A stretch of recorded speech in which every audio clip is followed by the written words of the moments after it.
Jesus Christ, I heard my echo through. I'm so sorry. That must have been so loud if it got through your like sealed headphones back to your mic, back to me. And it was only half as loud. That's my bad. I'm deaf anyway. It's okay. Gals, I'm Brian. And I'm Brad. And this is the spoiler review of Black Panther Wakanda Forever, a movie we both agreed are mushrooms. I just had this and I decided I was gonna factor it in, but when we were doing the non-spoiler review, it seemed inappropriate at any point. But let's see if I can eat this whole Mr. Beast chocolate bar in one video. Retention. I was gonna say, if you can, I can. I did just eat an entire pound of pasta with Alfredo sauce on it and like 3 waffles. So that would make it. Oh, I guess the waffles. I was gonna say, with how savory pasta is, I guess it would be super easy to eat the chocolate. But if you ate waffles with syrup, it might be tough. And I had 2 of these already, but milk chocolate is my favorite, so a lot easier to eat. I'm so full. All right, Brad. What you wanted to talk about something spoilery at the end of the non-spoiler review? I don't remember what that is. Haha! Surprise. I think. All right, what's the first thing you would take out? Oh, for sure, the white guy. I don't remember what his name is. It's Agent something. He was Everett a big Ross. part. Everett Ross. Could have completely eliminated him. Have him as like a funny. We bring him in for a cameo and take him right out. He's completely irrelevant throughout the rest of the entire movie. Forget it. Not a big deal. I half agree and half disagree. I referred to something that a lot of people have said should be taken out, and then I think there's something that should be taken out more than that hasn't been talked about. This is the thing everyone's talking about. In a movie that opens in present day with Queen Ramona going in and saying how the whole world is trying to take their vibranium and they are the only people who should be controlling it. And then we go to see that Namor's whole kingdom is found because vibranium exists there. I like having a consistent view into the outside politics. I think it needs to be cut down half. Cool. He's married to Elaine from Seinfeld. Yes. I was literally just watching a video before starting this where Mr. Beast was talking about not knowing who Seinfeld was. He's like, Seinfeld, is that Better Call Saul? That's his TV show. Like, that's cool, but cut it down by half. But I like it because it keeps reminding us throughout the film what is actually at stake, what Namor keeps saying. If we don't have that playing on the outskirts, I don't think we feel that as much.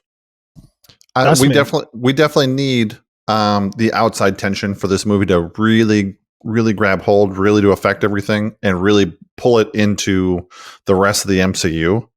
But I think maybe it could have been done better. It could have been done better, and he basically could have cut out Everett Ross out of like 90% of his scenes and done the exact same thing. Still had the court, or the I guess it wasn't court; it was like congressional hearing or whatever, or a UN hearing. You could still do all that, but I think he is just bloated. I mean, we don't really need him through most of that. We really just need him at the beginning to hook up Shuri and Riri, who is going to be a big part moving forward. And then we really just need him for the end of the movie to connect the bad lady with have the bad lady and him be married. I mean, outside of that, we don't need him. And also get arrested for helping them. Yeah. Which I think was cool. Yeah, but he could have done that. He could have gotten arrested just for linking Riri up with Shuri. Shuri. All right, so this is what I think is even less essential.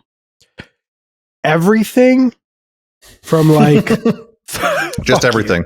Just everything. Okay. No. Everything from like 30 seconds after Okoye comes into Riri's dorm room to the Atlanteans I they're forgot not. to. They're not Atlanteans. Yeah. They are in Can the you comic look that books. up while I say it? That new country that you were talking about yesterday Starts, when we were recording, but starts with a all T. the way up to like 30 seconds before they get ambushed by the police. I think there's a little space for a nice chase scene, but cut out Riri's Ironheart armor from that sequence. Cut out Shuri's motorcycle. Just make it a quick 1 or 2 minutes of a chase scene. Then the Atlanteans or whoever it is that Brad's looking up right now. I appreciate you. Yeah, I'm Then still. have them. Talocan. Talakan, yes. Talakan. It's So right when they get ambushed and have him leave. Now this is why. Now in the third act, instead of Wakanda making this whole Ironheart armor that they're going to take back because they want new toy sales for the Disney Plus show, then have Riri finalize her Mark 1 armor or Mark 2 armor, let's say, since she said their YouTube channel is dedicated to sightings of her. Then have her use that suit in the third act and keep that suit. Done. Now we've just cut out like 20 minutes, it feels like, of a character introduction for her show. I think they do it a lot better or a lot more smoothly than they did in Doctor Strange in the Multiverse of Madness with, I just had her name in my head. The girl with the star, America Ferrera. Nope, not that. Nope, that's Are you that's talking about like MJ or the new MJ? No, in Doctor Strange 2. Her name was America Chavez. America Chavez. America Yes. Ferrera was an actress, or is an actress. I think that was done clunkier, and this was done better. But this, like I said in the non-spoiler, it's just extra. It's an extra glass of water when I've had a bottle of wine at dinner. But you need to sober up a little bit I'm before you not go home. driving. And I'm not driving. No, like I've had 3 courses. You know, I had an appetizer. I had two entrees, and I'm about to have dinner or whatever. What is chocolate? Dessert. I don't know where we're going with this. I'm just like, I'm too full. I'll have water at home, somewhere else. That's what I would cut out first. It's cool, but it's unnecessary. And it just asks questions like, why'd you give her this like way more advanced suit? And then her show is going to be about how she's going to build her own suit that's less advanced than that. Yeah, because the show's going to be the first one, right? So the show theoretically should have came out before this. No. I mean, like the show's going to come out chronologically after this. So okay. What's happened or as far as I know, what's happened so far is that she has like, I'll equate it to Spider-Man Civil War. He has that suit that doesn't look cool. It's functional. And then Robert Downey Jr. is like, here's a cool suit, dude. But instead of at the end of the movie,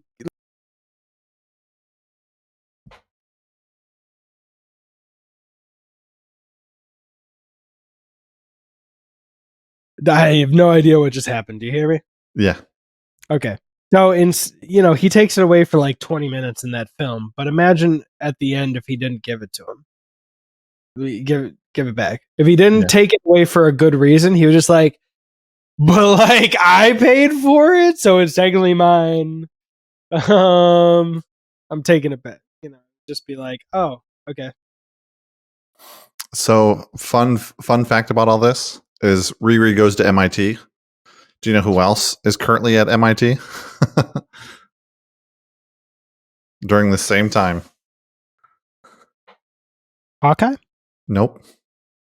Spider-Man, the Tony new Stark. MJ, and Flash all go to MIT. They all at the end of No Way Home. So they get an MIT. Peter got into MIT too. Doesn't he get an MIT? I know for sure MJ and Flash. No spoilers. Yeah. But that was like 2 years ago at this point. Flash. it's the last 30 seconds, you know. Yeah, Flash, MJ, and his buddy for sure. Ned I definitely thought he do. does. I thought he does too, but maybe not. All right, spoiler: it has been 2 years. But he was filling out a G. He had a GED book. He needs to get his GED first, I guess. Oh, okay. So he might But be. anyway, those three are there, so he's probably there. Dude, I hope Ned and MJ show up in fucking Ironheart. That'd be dope. Like, especially while like if Tom Holland comes back and there's no MJ for and Ned for a movie or two, have him be in Ironheart. That'd be dope. Yeah. He'll always be the man of the chair. Dude, can you imagine just start having that whole show and just seeing Ned be like, oh, I've always wanted to be the man of the chair. And then he's in college and he gets caught and they're like, what are you doing? The computer's alone. Is like, I'm watching porn. I know it's exactly the same and like what Kevin Smith gets criticized for, but I just want all those beats exactly the same with a 10-year older Ned, not 10 years, I guess 4 years older technically, or 3 years, whatever. But just an older Ned with Riri. Okay. Did anything in this film hit you as coming out of left field a little bit? Um, Because I have one moment. I'm curious for you. no, not really. I mean, I think it all flows. No, I don't think so. All right, so this is the moment that I think was justified, but when it happened at first, I was like, whoa, really? What? Was when Queen Ramona just starts talking and immediately says, you are losing your rank, Okoye. And I was like, what? I guess, yeah. But I guess conceptually, but like... But then it justifies it through her speech. But just starting off with like, you got your ass kicked. You're in the water. You're seeing Shuri fly off or whatever the fuck, or go away with the. And then cut to Queen Ramona. You are having your rank stripped from you. I'm like, what? Yeah, I mean, but it's justified. I mean, for me, it didn't really come out of left field as much as once how she said justified. Sticking with Killmonger, I was like, but that's what you want in your Dora Milaje. I know. Oh, you're right. So speaking of Killmonger, super nervous when Shuri finally, and I know we're skipping like vastly back whiplash through this movie, when she goes to the plane of the ancestors and she walks into the room, I'm like, oh, please tell me this isn't going to be some CGI like Chadwick, like, please tell me this isn't going to happen. And then we come around the corner and there's Michael B. Jordan. I was like, okay, deep breath. I mean, not good, but deep breath. I can do this. I think that moment was interesting because I know I've heard the rumor that he'd be in the film, and I don't remember having any reaction when I saw it. Like, no surprise. I was just like, yep, this is. It makes sense. I don't know why either. Yeah. Because and the whole theme of the movie is dealing with the grief of losing somebody you love, and she makes the line right away towards the beginning of the movie, something about if she thinks about her brother too long, she just wants the world to burn, kind of thing. And I think that's a justified feeling. I mean, if you lose somebody that close to you. Well, Ryan Coogler like straight up remixed T'Challa's story in Civil War. Like, just straight up remixed it for sure. Like, even in the third act when she's like, we have become consumed by vengeance. In Civil War, T'Challa was like, you have become consumed by vengeance, or whatever, or I have. Like, that was kind of surprising, but made a lot of sense. Yeah. And I think worked. Yeah, no, I think she did a fantastic job. Her acting throughout this entire movie was fantastic, along with Angela Bassett. Fantastic. I mean, they should.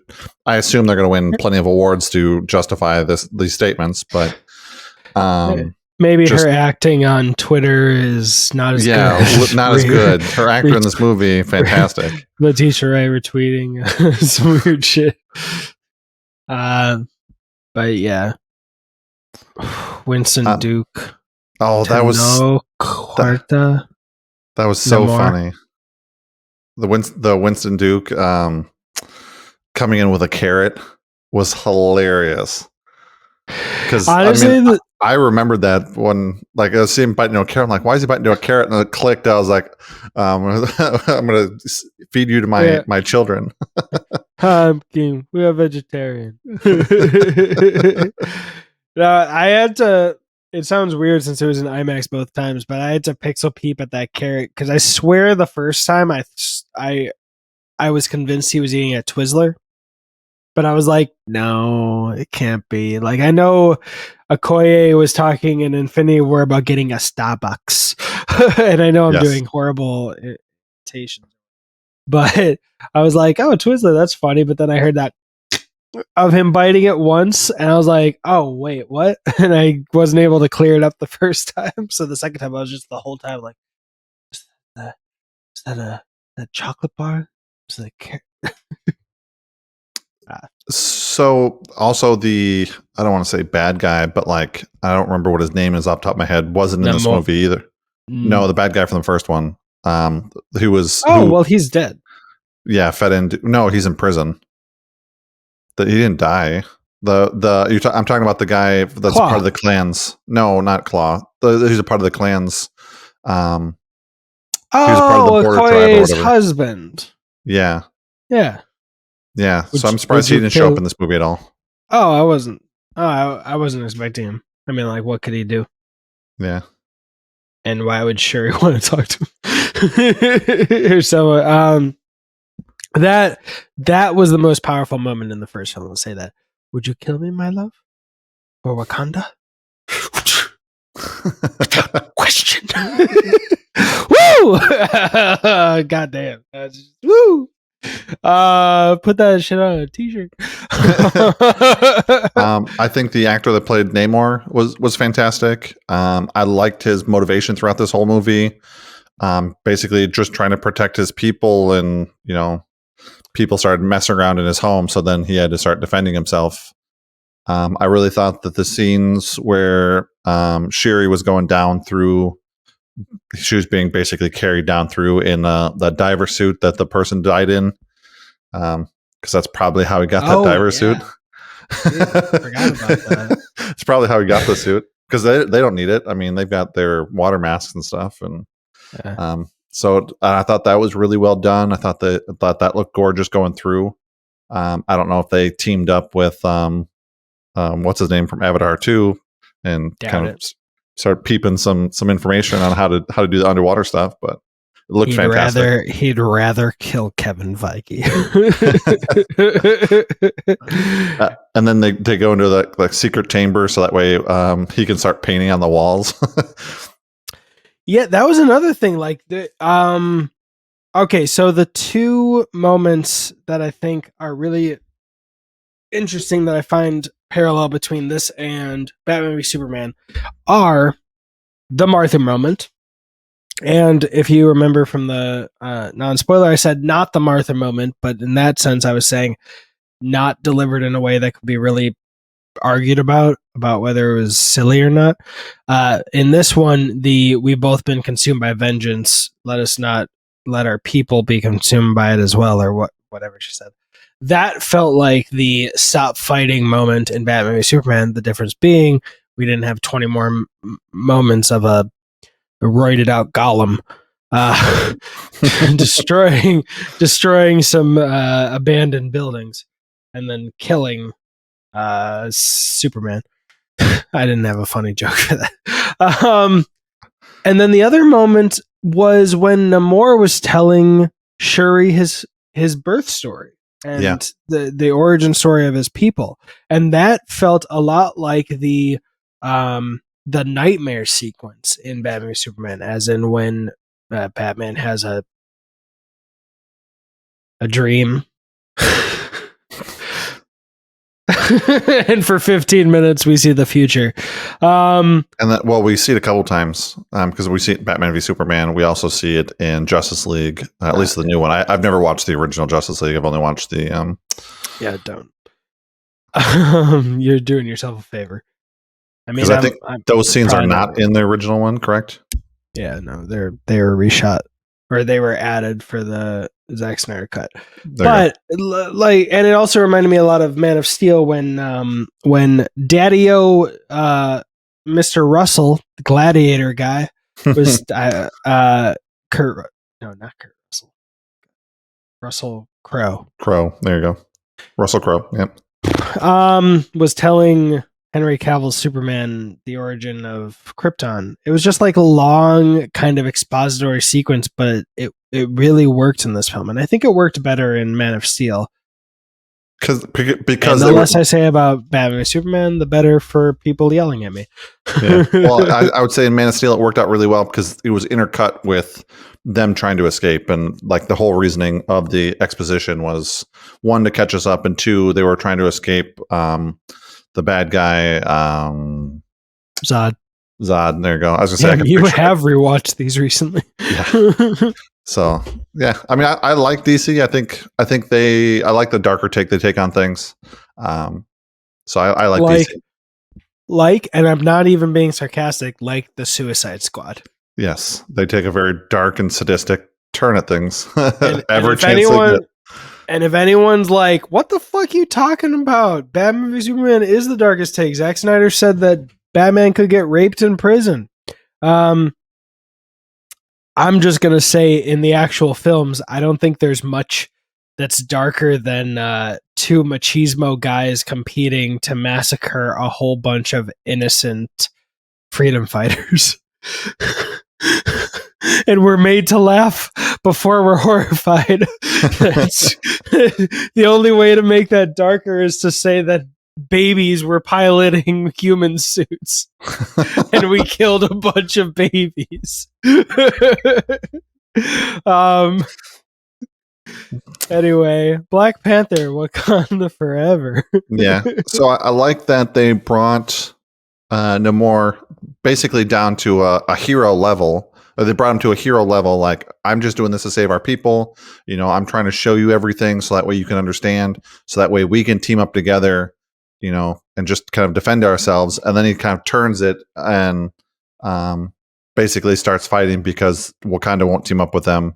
That's when he kind of made that turn from hero, like trying to save his people, doing the right thing, to, you're not going to help me destroy the rest of the world. Forget you. I'm burning it. Yeah, and especially with after he surrenders and talks to his second in command, like, he's clearly just playing a winning game for himself. Like, it doesn't matter how he wins. He's going to find a way to win. Yeah. Whether it's his ankle wings or not, he doesn't care. He's going to win. I mean, yeah, that's automatic win. Ankle wings are automatic wins. Especially when he flies by the screen one time, you can see his wings working overdrive to try and keep him floating. Hey, there was never one moment that I thought that it felt goofy. Was that different for you?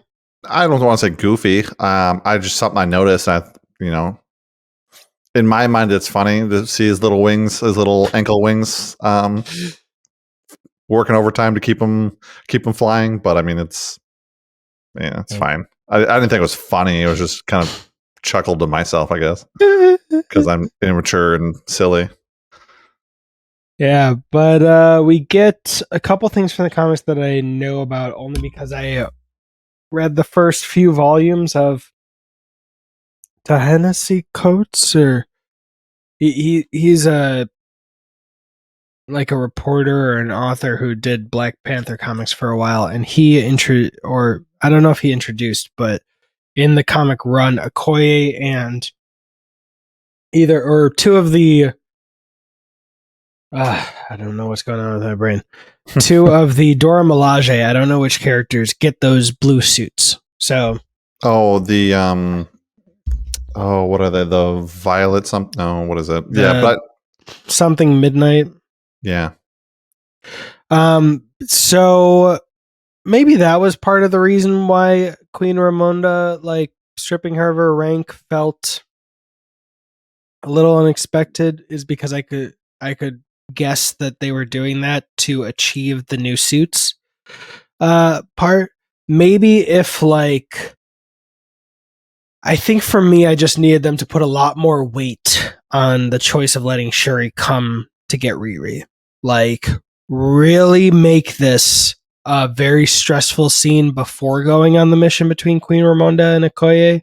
Maybe have them argue. Maybe give it a couple more minutes of debate and like insults. Maybe actually have Queen Ramonda say, I couldn't trust you with Shuri when Killmonger took over, and I will never forget that feeling. And Okoye stepping up and saying, I'm sorry, I did my duty. That is my duty. My duty now is to protect your daughter forever, and I will pay any price. Or maybe not say any price, because then it kind of eliminates the possibility of her arguing back, saying, I have given everything for Wakanda later. But just like really put some more meat into that early scene. And then it'll feel, I mean, again, it's a mushroom movie for me, but. And I have very few moments I can really say, maybe there's a little room. But Midnight Angels. I've been looking up that suit and trying to figure it out and couldn't figure it out. Midnight Angels. Yeah. But I think there. Do you agree that there's an implication that Okoye and the other woman who get the Midnight Angel armor are romantically linked? I mean, they kind of hinted at some of that in the first movie too, a little bit, but I don't know. I mean, it's a possibility. I mean, I wouldn't put it past. I don't read the comic books, so I have no idea if they are or not, kind of thing. But I wouldn't put it past Disney to make that. I don't want to say make it a thing, but like, kind of tease it more than queer bait it. Yeah. Just make it a thing. You know, I don't care. It doesn't bother me. Make it a thing. I mean, her husband's locked in prison. Most times, somebody goes to prison like that. I mean, especially probably for life. Like he's probably in there for life. Yeah, cuck him out. Yeah, he's fine. Get a divorce or whatever. However you want to handle it in Wakanda. I mean, make him a thing. I don't care. But don't tease it and like, you know, are they or aren't they kind of thing. Just either do it or don't. Yeah. Yeah. And M'Baku is king. Yeah. Woo. Yeah, for a little bit. Yeah, I mean, the movie ends with him being king. Like, if no one else, I know it cuts off the scene, but if no one else challenges him or wins, he's king. And the actor has basically confirmed that. Yeah, Winston Duke. He seems like a guy that I'd want to hang out with. He seems super cool. I don't know what he's like in person, but like the vibe that I get through him in this movie is that he's just a silly person. Like he's a goofy person that like just wants to have fun. So I think he would be a great person to hang out with outside of this. Dude, he went from the first Black Panther to like shooting Us with Lupita Nyong'o and wearing like dad sweaters. No. He does not. The person who played Okoye's husband doesn't open. He was in Get Out. And I'm just horrible with names, and my brain's being weird right now. And I have IMDb for Black Panther too, so that's why I'm getting everyone else's names. But Winston Duke definitely seems like someone, like a good cuddle buddy. Like, if he was very secure in his masculinity, I would cuddle the shit out of him on a couch just for an hour while talking to people. And he also has really good scarf game in his IMDb. Like, it's just a massive scarf. I don't even know what to call it. It's like he took a picture of William Shakespeare, scarfed it, And his whole head is just resting on this massive gray scarf. It's beautiful. And he's also got a master's degree in fine arts from Yale. Well, his body is an art and a piece of art. Very fine. I will call him the master. Oh, there's a sweet picture of him. He looks like 10 years younger, strangely, probably because he doesn't have 1,000 extra pounds of muscle. But there's a very sweet picture of him and Tom Hiddleston from 2017. So 5 years ago. I'm glad I specified it was because of the lack of muscle at this moment. I don't want to imply that he aged 10 years in 5.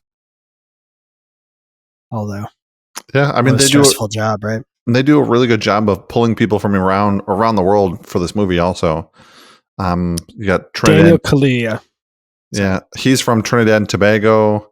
The guy from Namor is from Mexico. A couple of them are from Kenya. I mean, they do a really good job of pulling people from around the world and people that we don't necessarily see all the time in film.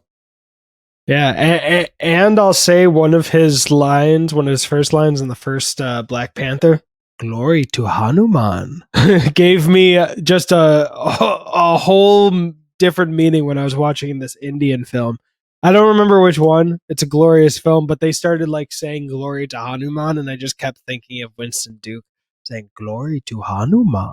And I was, I'm a dumb American watching these movies. There's a Black Panther god from Wakanda. I just assume Hanuman is fiction. So to find out that it's based in the real world, whether you think it's fiction or not is up to you and your religious beliefs, yada yada. But I thought it was completely like from the comic books. Yeah. Trevor Noah is also in this movie. He's the voice of Shiri's AI, so he was in the first one as well. You know what? I'm shocked they didn't take that AI and put in Riri's suit and then say, "Here is your Jarvis" or whatever. Yeah. That'd be sweet. I mean, he's leaving the Daily Show, so I mean, and to pursue his comedy career. Super funny guy. He seems like a cool person to hang out with too because he seems super knowledgeable about a lot of things. Yes, there was a great video in like an extra YouTube video when the audience just asking him random questions on the off times that they're not filming. Someone between asked the scenes about, or something like that.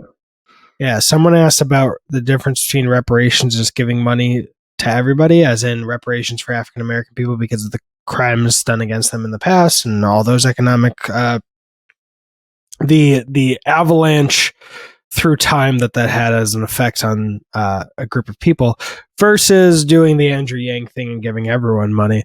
And he gave a really well articulated explanation for it, and just off the cuff. And yeah, I mean, he does that a lot. I mean, I've seen a lot of those in between the sets, and sometimes he's got a funny anecdote or a story to go along with it. And but yeah, he seems very, very knowledgeable about the world. I mean, he seems very studied, very intelligent.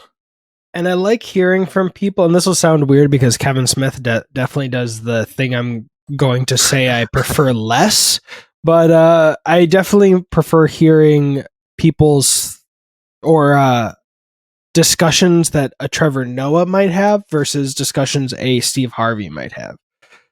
I mean, not just because I've heard Steve Harvey give some god-awful advice about women to his audiences, and it's just like, oh my god, dude. But because Steve Harvey or Kevin Smith will like tell stories from their life more, whereas Trevor Noah can do that, but also just like talk about really heady issues. So it gives a nice variety for me, and different levels. Like sometimes I just want to watch Tag and laugh at the stoners, and like, but sometimes I want to watch a fucking Blind Spotting or watch 3.5 hours of Mr. Beast talk about his business, which is the video I'm going to be watching after this. Good luck. Feastables. I'm gonna eat. We're getting close to the end of that chocolate, so that's good. Oh, nice. So this movie deals a lot with grief, a lot with the I don't want to say getting over. What's the words I'm looking for here? Dealing with it, and recovery, and processing. the processing of grief. There we go. Hell, before I forget, Queen Ramona dies too. Yeah, she does. And she dies in a kind of a tragic way also. What were you going to ask though? What did you think about the beginning part of this when, Shiri's dealing with everything, basically wanting the world to burn, and the entire arc to her going off on her own to light the funeral garbs in Haiti? I think it's a lot more emotionally rich storytelling wise to make it T'Challa's fault that he died by not reaching out for help.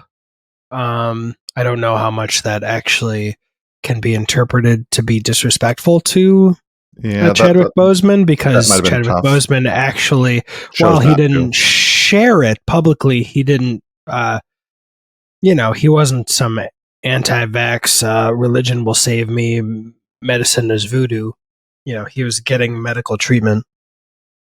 So I think it was a benefit to the story, because then her character could have some turmoil inside her to be angry at T'Challa while also mourning him.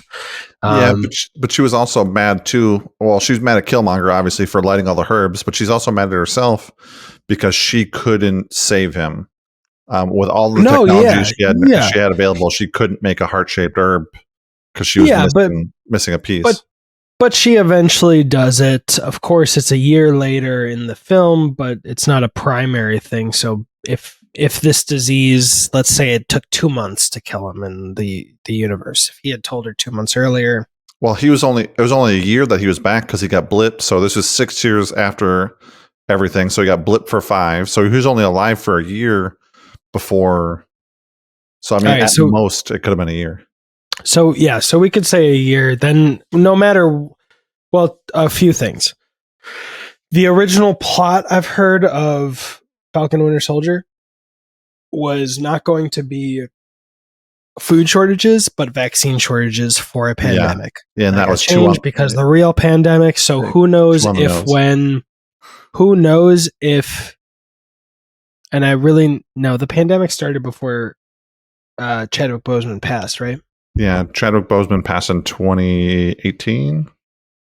What? No, it had to be 2019 because 2020, August 2020. Oh, yep, there you go. All right, so let me just look at one thing. God, I'm blanking. Sorry.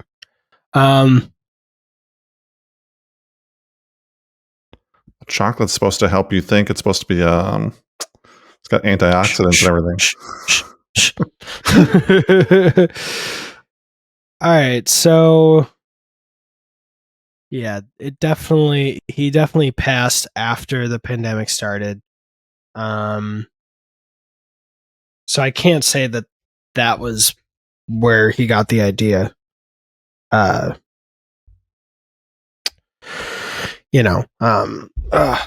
why am I blanking? Ryan Coogler definitely didn't get the idea for T'Challa's disease from Falcon Winter Soldier.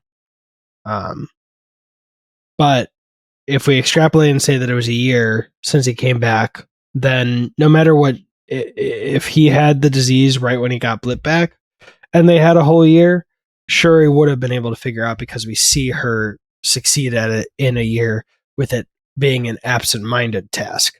Yeah, but she was also given, she had to have the bracelet to do it. I mean, it would have taken her longer to do it without the bracelet. Which bracelet that Namor gave her with the thread.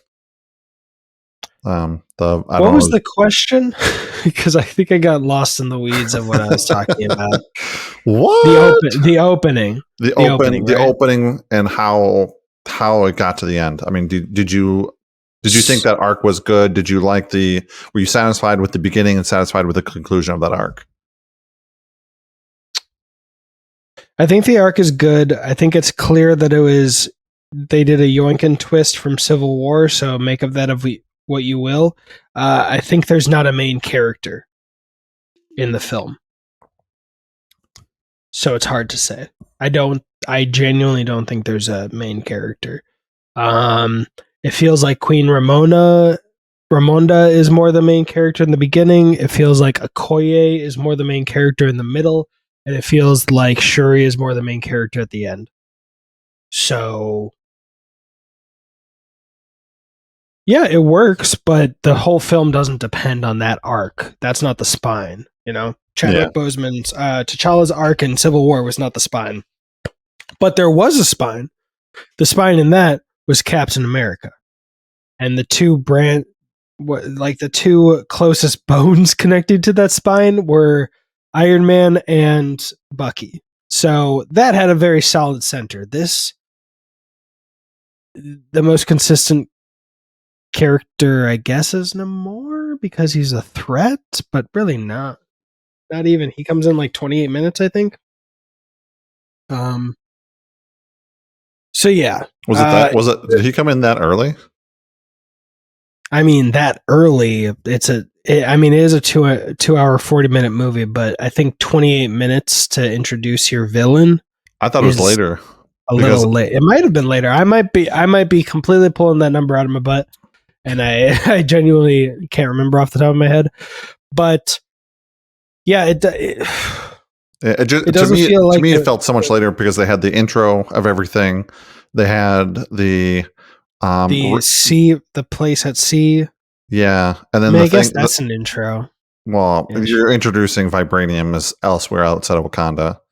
Then he you have the whole whips his hair UN back and forth. I mean, sorry, he hips his helicopter back and forth. Oh yeah, I guess. But you're not introduced to him; and just something happens, and then you have the whole UN sequence. And I mean, it felt like longer. It felt like he didn't get introduced until probably closer to an hour. But I mean, I've only seen the movie once, you've seen it twice.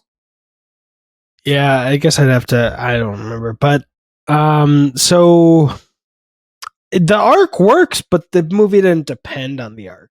Yeah, but I was just meaning it but I was meaning it more as like the dealing with the grief and everything like that. I mean, that was the biggest. I would say the biggest, like I don't want to say part, but like it's the emotional glue that holds this whole movie together. Is the dealing with the passing of a loved one, from going from wanting the world to burn to figuring out where you are in life to, you know, being accepting the grief and everything like that, and being able to burn those funeral garbs. I guess it had to be more than that because it was a year when she denied her mother. If you want the weight of the movie to rest on that arc, it needs to be more. It needs to be more like, I mean, like when you watch Whiplash, the obsession is at the core. Like that is there. It's front of mind at all times. The arc of wanting the world to burn and then maturing out of that and thinking about the big picture, it doesn't feel present enough for it to have an impact on me. I think it works in the film. I think everything works together as a ensemble, like so I just watched The Menu, so maybe this is why, but like this big meal with all these parts that all blend together beautifully, but there's not one main center thing that you can talk about. You can talk about the whole picture. You can talk about a little part of the meal, but I don't think there's one thing that you could have that you could separate and say, this is the film and this is what we need to talk about. And in some ways, I think that can be a benefit to some of the things they're talking about. It's very global. It's talking about global politics and conflicts, and those are so multidimensional, and there's not one thing that's always right. Like China might think it's the center of the universe, the US might think it's the center of the universe, and to an extent those are the two big centers of our universe in a political landscape. Other ones are Russia. God dang, that North Korea's sure got some gumption to keep popping up. But like, yeah, I don't think there's any one part of this recipe that you can say that's the make or break. And actually, that might be why the Riri stuff doesn't feel egregious to me, because everything is so balanced. You know, if there was one thing that was at the center of it, and then we had a 20-minute Riri thing, we'd be like, "Whoa, that sticks out like a sore thumb." What the fuck? Did I answer your question? Yeah. Okay. How would you answer the question if I asked it to you? I mean, I enjoyed that arc. I thought that the conclusion of the arc with her finally burning the funeral garb at the end of the movie, I think makes it come full circle. You know, makes it come like to the end of the arc, and I really enjoyed it. I agree with you that she is, in quotes, the main character of this movie, but she's, like you said, doesn't really feel like the main character of the movie. But I think that arc to me holds this movie together, because otherwise I would feel like it was 3 different movies. Unironically, I think Blind Spotting did that arc better, as in like processing anger and deep emotions and like frustration at the world and feeling like you're just losing, and all that keeps happening is the world keeps taking and taking and taking, and you don't know how to keep your head above water, and then you get to the end and you choose not to be drowned by it, but to transcend it. I think Blind Spotting did a better version of what this arc could have been for Shuri. Shuri definitely would have been the main character and been the spine, though, if they had gone as hard with it as Blind Spotting did, I think. Does that make sense? Yeah. Okay. But Shuri's definitely got to have like just a whack white friend who just keeps getting her into shit. and that's was it Agent Ross or and that can't be Riri. Yeah. Come on, Agent Ross, get into some shit.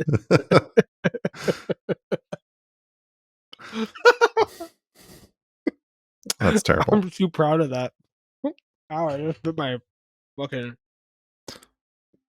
So let's talk about the after credit scene. God, when I was watching it, Maddie was like, "Is there anything?" And I looked if there were mid credit scenes. 30 seconds before it, just see a fucking summary of what the mid credit scene is. Yeah. I understand. I know where they're going to kind of lead this to, because they're going to lead this to the Young Avengers Initiative and stuff like that. So I know where this is leading to. I just wish it would have been done a little bit better. All right, so I think it makes perfect sense within the world, because at that time she thought T'Challa was dead. So it makes sense for the name. My guess is 20 years from now, we might get him as the next one. We'll get him in. He's an adult. We'll get him in the Young Avengers Initiative or whatever it is. Young Avengers. I want at least a decade. Yeah, until we get another T'Challa. I think they cast him really well for his look. One, he's a great level actor. That boy is. But like a couple times in his eyes, I saw Chadwick Boseman. It was so weird. I hope at least a decade. But what did you think about it? And how would you have done it better? I don't know how I could have done it better. I just didn't like the way. I'm gonna tell you the problem and make somebody else figure it out. I didn't like the way that they just kind of like dropped it, and it was just like we knew that I have the solution. Yeah, we know that those two are romantically involved. So it's not unconceivable that they had a child. pun intended. because he got it in inconceivable. That's what the joke was. Yep. And I'm just pointing at my "Don't be stupid" poster. So I can see that they would have a child, and I could see that eventually it's got to be brought up. You can't, and it's got to be brought up sooner versus later, because you can't bring him back, 10 years from now and say, hey, by the way, he had a kid and we've been hiding him in Haiti and Shuri was there and we didn't get to introduce to him or anything like that. So, but at the same time, like, I feel like it could have been done better or could have been done in a more dramatic way than them sitting on a beach watching the funeral clothes get burnt and just be like, hey, I heard that you're good at keeping secrets. Do you want to know my secret? And my name is this, but my real name is this. This is what I would could have been better. Yeah, I would have changed this, but I think I found even a better way to change it. When Queen Ramonda goes to visit Lupita Nyong'o, Nakia, I'll always have that pronunciation of it in my head. Goes to visit Nakia. I would have, before Queen Ramonda reveals that Shuri's here, it was taken. She says, "You said the next time you visited, you'd bring Shuri." And then have her explain Shuri. And maybe ask, like, do you want to see them? Or let's see them on our way out. Just say that. And then, looking back, we can infer that Queen Ramonda has visited young T'Challa Jr. She was planning on introducing Shuri to T'Challa Jr. And say saying the next time you'd visit, you'd bring Shuri, make it general enough so it's not like, oh, that's so fucking convenient. The day after she gets kidnapped, you're scheduled to meet with Nakia.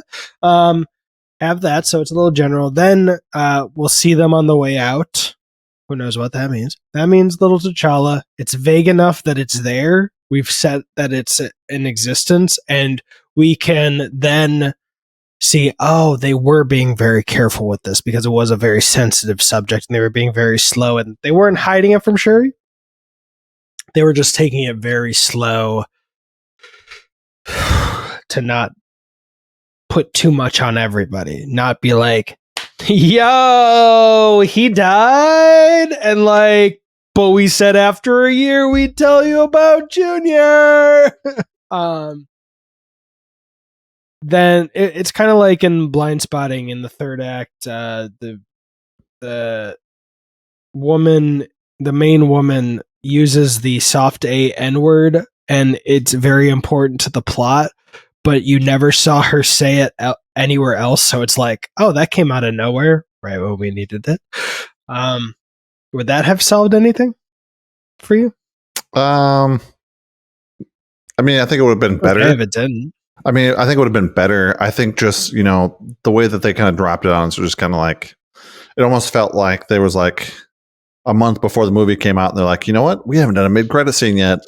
Let's figure one out. And that's like, they just rolled some dice and that was what they came up with. But would it have been better if Nakia was always in Wakanda, but there was like a house on a hill kind of thing that they kept referencing, so that you knew that Nakia was always there, T'Challa Jr. was always there, everyone always knew, like Shuri always knew he existed. But then we found out at the end when Shuri finally gets a chance to go and visit that house, maybe on the beach. So she can burn shit. I'm going to say no, because what this does is it also connects it back a little bit to the first movie with Killmonger seeing his dad murdered in Oakland, having a secret kid out in Oakland. So, I mean, it brings it back, like having a child and having them hidden away somewhere else, outside of Wakanda. So, I mean, it works in that sense, having him being away. Just the whole sitting on the beach thing and turning to her and say, my mom says you can keep secrets. Want to know my secret? Is just kind of like, it just seems. Just the dialogue. Yeah, it just seems cheap. It seems You know, like they had 20 minutes of extra time and they just like, hey, why don't we just do this? This beach is nice. Let's sit here. Like the kid wrote the scene. Yeah. They've been doing it since Ragnarok, where the Make-A-Wish kid said, say he's a friend from work. Like, come on, it was the first draft. No, I got you. Yeah, so that was it. I mean, I'm okay with the location of it being in Haiti. I'm okay with that. I'm okay with everything except for just how they dropped it on us of like the kid turning to him and just saying that. It's just kind of like, come on, like you couldn't have come up with a better way to do this. Would you have preferred the child have a different name to T'Challa? No, I'm okay with him having T'Challa's name. And I'm sure that's probably a comic book thing where that's the name of his comic book character as well. So, I mean, if it is, then I'm cool with it. I don't think it's cheap in the sense of like they're doing a disservice to Chadwick Boseman's memory or anything like that. I don't have that kind of feeling. Just I don't know, felt cheap. But I mean, I still love the movie, and I'm still excited for whatever this franchise brings forward, whoever the lead character may be, and however they want to move forward. Yeah, I'm fair game. I'm ready for the mouse to cut another check for another movie. Anything else for the spoiler review, sir? So we're talking about blank checks. Do you know what the final number was on that blank check for the budget? Oh, the budget? I think it was over 300 million. It was not. Yeah. 250 mil. Mil a minute. Almost. Yeah. Wait, no. That's not how math works. Yeah, that's not how time works. No. Hours don't have 100 minutes. They don't. Thanks a lot. Elon Musk imperial system.